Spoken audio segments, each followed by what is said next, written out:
Hey guys, so last Sunday we had technical difficulties and we weren't able to get the video. So, in case any of you weren't there this past Sunday, I thought I would sit down and re record this, our message from this past Sunday, to be able to post it for you guys.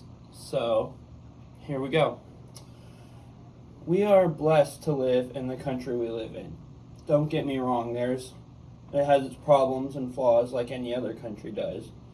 But at the end of the day, we're living in a land where we can't be punished or persecuted by the government for our faith. And not every country has that. We see throughout the Bible of examples of Christians being persecuted or hunted down or even killed for their faith. And it's not just back then, it's even now there are countries where Christianity is illegal and people risk their lives to follow Jesus, or missionaries even risk their lives to go into those countries and tell people about him. Thankfully, we're blessed that we don't see this type of persecution. But as we're going to talk about today, we will all face seasons and situations where living out our faith and standing up in our faith becomes difficult. And today we are in Daniel chapter 3, which is one of the most well-known stories from the book of Daniel. I would probably say second only to the lion's den. And that is the fiery furnace. And Daniel himself is actually not mentioned in our story today, but it focuses on his three friends that we've referenced a lot through the first two chapters, and that is Hananiah, Azariah, and Mishael. And we see them step up boldly in their faith and risk their lives for their faith. And while we hopefully will not ever be in the same situation they were in, we're all going to go through fires in our own lives. And today we're going to look at how to approach that. So a quick recap from last week's story, which was Daniel chapter 2. Essentially, the king, King Nebuchadnezzar, very harsh man, had this dream that he wanted interpreted, but he didn't want his advisors to just tell him something that they all agreed on to move on. So in order to really make sure it was true, he would refuse to tell them this dream, and he made them tell him the dream itself and the interpretation. And of course, none of his Chaldeans or magicians or sorcerers could do this. So he orders all the wise men and advisors to be put to death. And Daniel gets wind of this and goes to the king and asks him to give him some time and to be able to accomplish this. And he and his three friends, they go and they pray. And in the night, God reveals the dream to them. And Daniel goes and tells the dream and the interpretation to the king that God had revealed to them.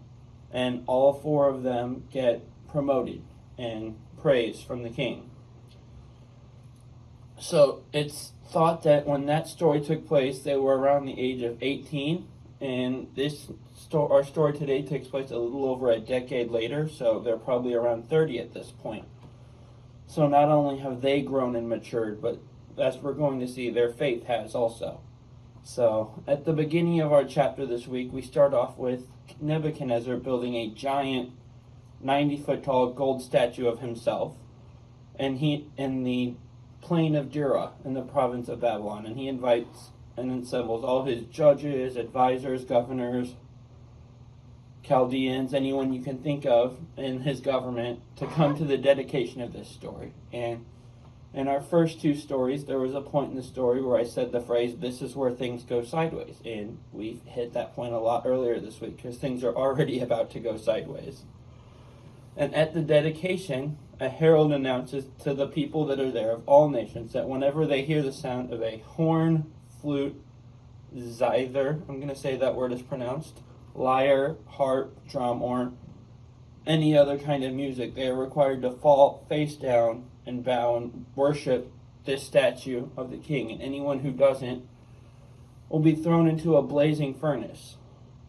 And so naturally, the sound plays and everyone falls down and worships it, except for three people. Hananiah, Azariah, and Mishael refuse to fall down and worship it. Now think about that for a second. They're faced with immense pressure to conform and follow the rules, and are threatened with torture and death if they didn't. Yet they stood firm in their faith, knowing what the right thing to do was, and standing strong, even in the midst of the fire. The king's advisors, however, noticed that they didn't bow down and bring them to him. And he basically gives them a chance to explain themselves and say, is this true? And I want to take a look at their answer. They responded in verses 16 through 18 by saying, Nebuchadnezzar, we don't need to give you an answer to this question. If the God we serve exists, then he can rescue us from the furnace of blazing fire, and he can rescue us from the power of you, the king. But even if he does not rescue us, we want you as king to know that we will not serve your gods or worship the gold statue you have set up.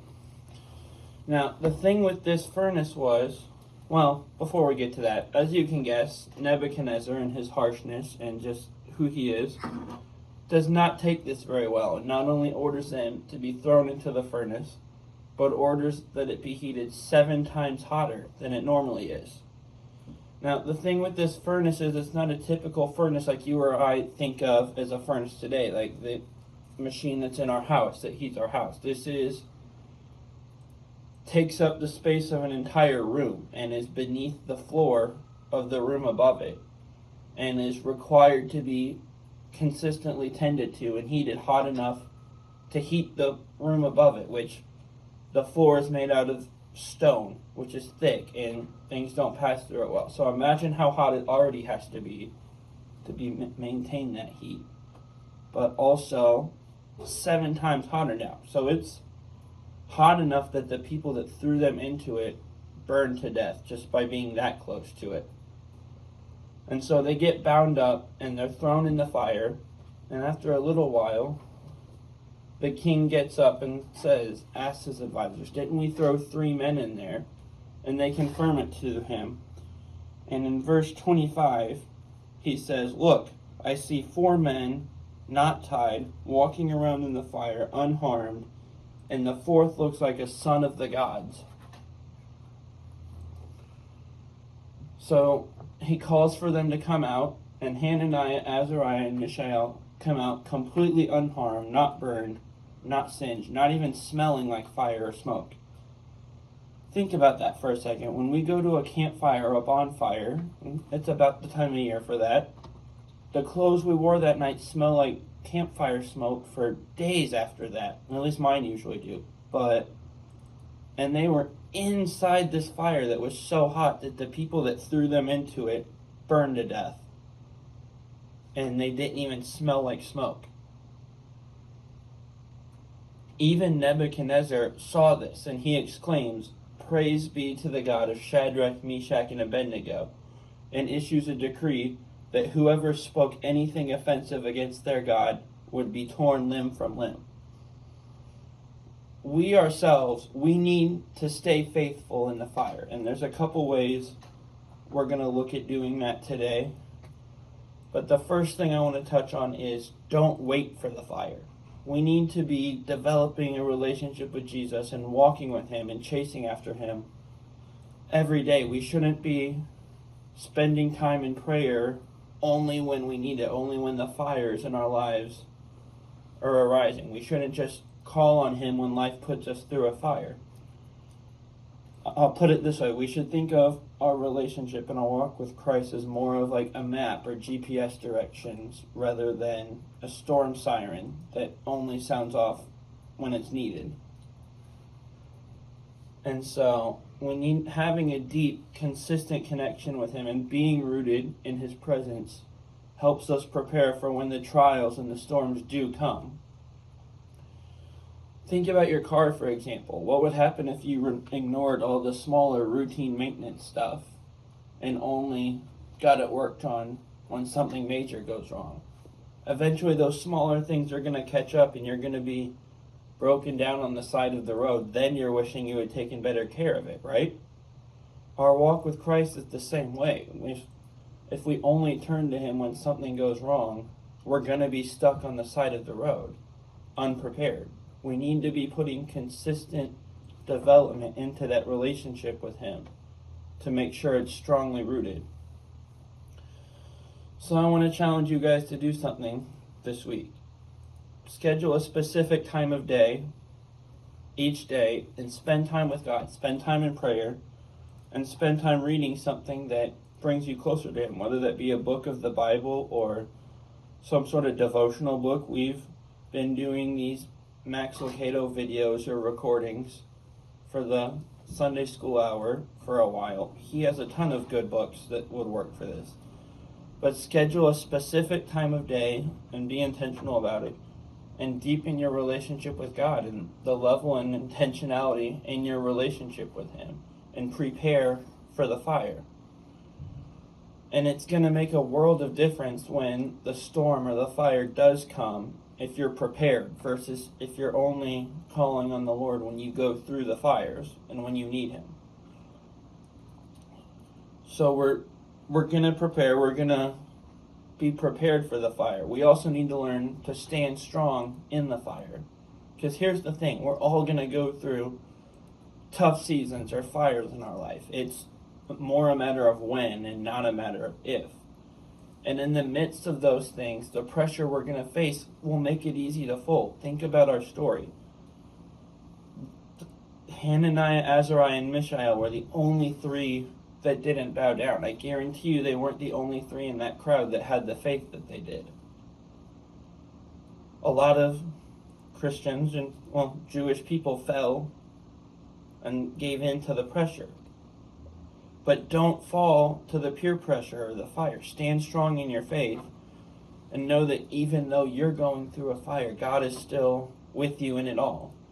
Lean on Him, keep your faith in Him, and trust that He will get you through it.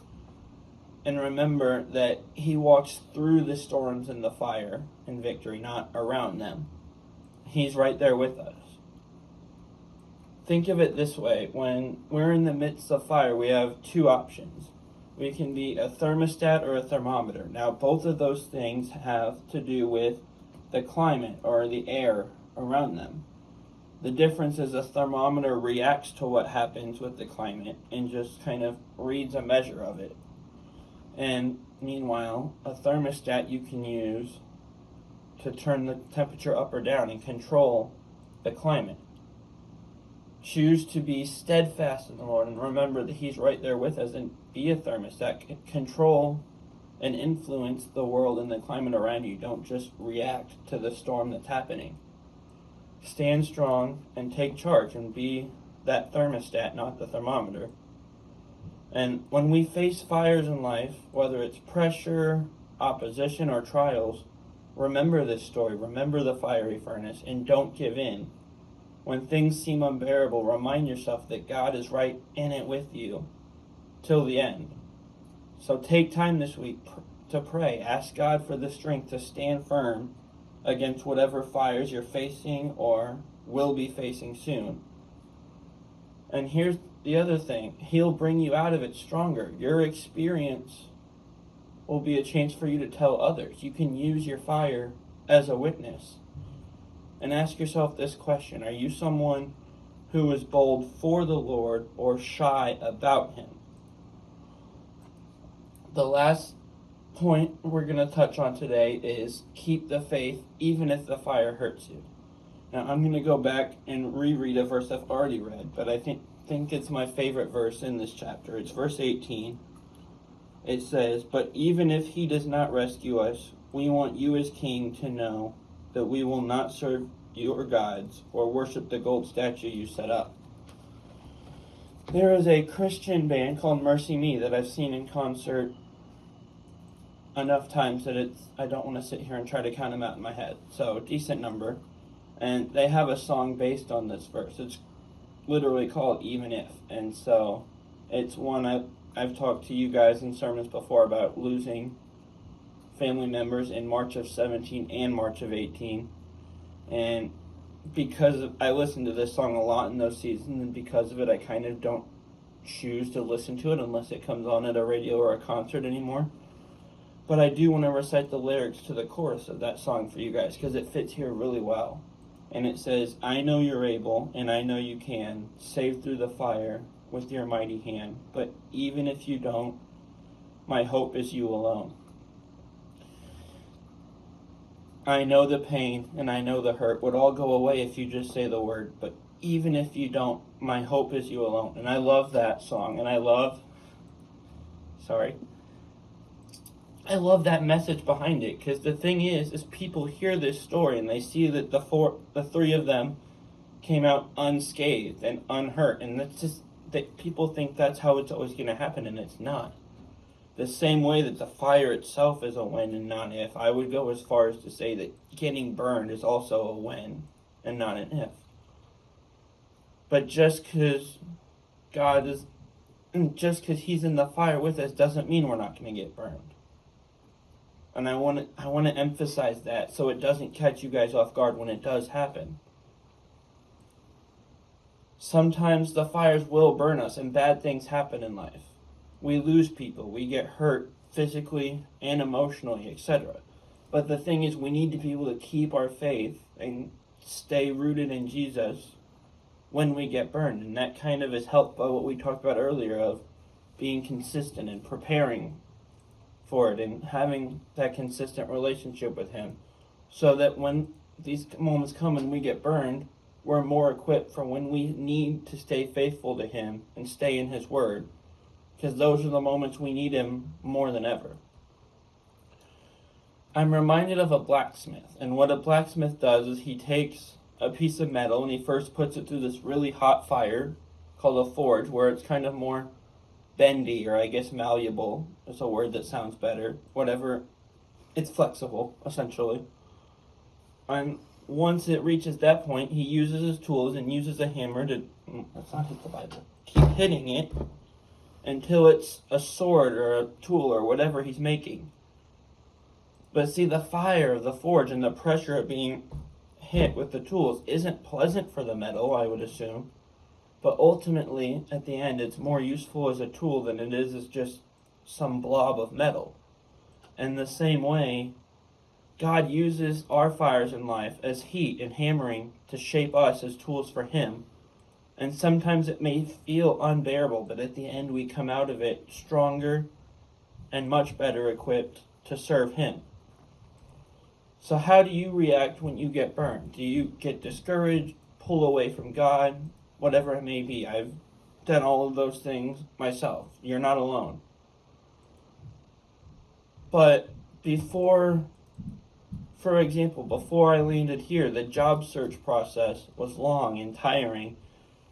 And I'm somebody that it's very hard to discourage. And there was a couple times that I just got discouraged and I had to pray. I talked to God, talked to my mom to get through it. But at the end of the day, that led me here. And I'm so happy to be here with you guys. This is such an incredible fit. And I couldn't be happier with where I landed. It's natural to get discouraged in times of trial, especially when the fire burns us, but we can't stay there. Cling to God in these moments. Like we just said, we're going to get burned, and that's when we need Him most. But He won't leave us or forsake us when we get burned. He's with us through all of this. Hananiah, Azariah, and Mishael are great examples to us of standing strong in the fire, and they ended up not getting burned. But if they had, we saw right here that even if they would have, there would have been no regrets. They still wouldn't have bowed down, and we shouldn't either. God is with us every step of the way and will carry us through everything, especially when we are hurt or we get burned. And the way we concluded our message this past Sunday was that I had a bag of charcoal in the back of the room. So if you're somebody that grills so I invited everyone to take one home. If you have access to a piece of charcoal, grab that and put it somewhere where you're going to see it every day. And use it as a reminder. When you see it, think about how the fact that we will go through fires in life. And most likely, we will get burned. Like this coal has already been burned. It used to be wood, I'm pretty sure. But when we do go through these, God is with us. And use this coal as a reminder of that. And use it as a reminder that even in the fires, we need to stand strong in Him.